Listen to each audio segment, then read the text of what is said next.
voilà, je voudrais m'adresser, si c'est possible, directement aux mémoires, à la mémoire de chacun. Dire à cette mémoire, ne t'assèche pas.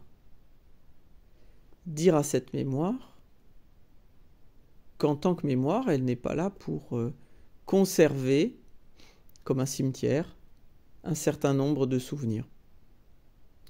La mémoire, si elle m'entend, je lui dirais de vivre. Je lui dirais que la mémoire est un grand réservoir prolifique qui doit exister, que ce qu'elle retient en elle-même peut avoir une vie propre, que la mémoire n'est pas du côté du passé, que la mémoire a lieu d'être maintenant. C'est-à-dire qu'elle a une inscription qui doit se renforcer. Et j'insiste là-dessus à l'heure où il y a des thérapeutiques qui cherchent plutôt à gommer, à effacer les souvenirs traumatiques, à les faire disparaître. Parfois, c'est dit gentiment, on dit on va libérer quelqu'un du souvenir traumatique. Néanmoins, on voudrait quand même effacer de la mémoire.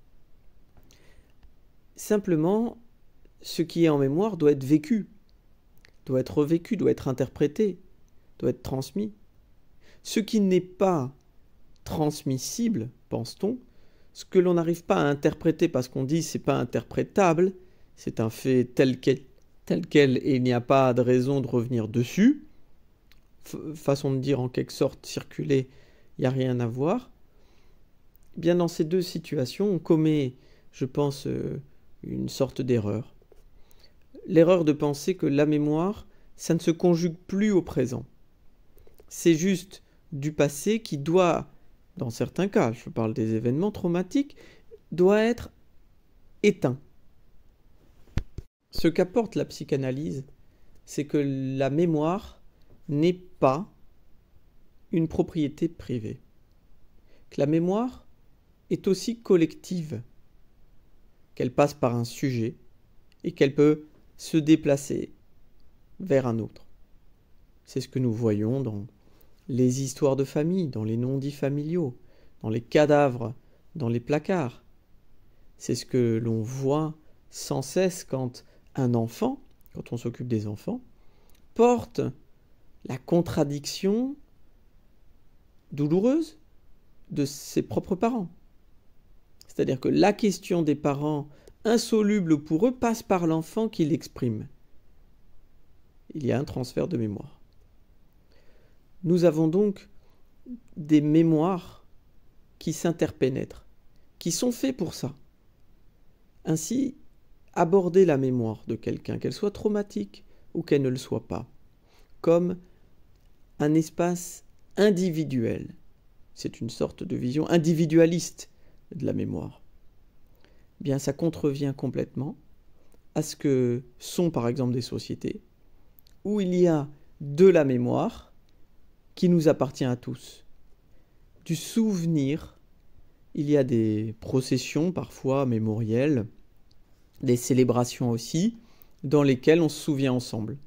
Et quand on se souvient ensemble, c'est pas juste pour raviver une flamme en disant voilà, ça existe, c'est pour la voir maintenant, à l'aune de ce que nous sommes maintenant.